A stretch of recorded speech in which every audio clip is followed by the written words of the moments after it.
Hello friends, welcome my channel staff nurse recruitment ইনফরমেশনে। পূর্ব বর্ধমানের নতুন একটা নোটিশ এসেছে 27 তারিখে। এনগেজমেন্ট অর্ডার স্টাফ নার্স ইউপিএসিএস Kalna Katwa Bardhaman ULB staff nurse Nikita মণ্ডল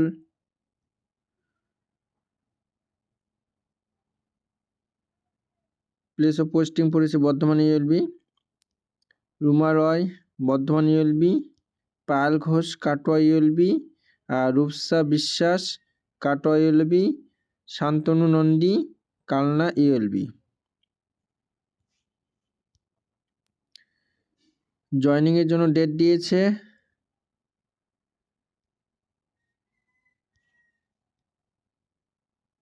10 জানুয়ারি 2024 মধ্যে জয়নিং হতে হবে। এনগেজমেন্ট অর্ডার আর অরিজিনাল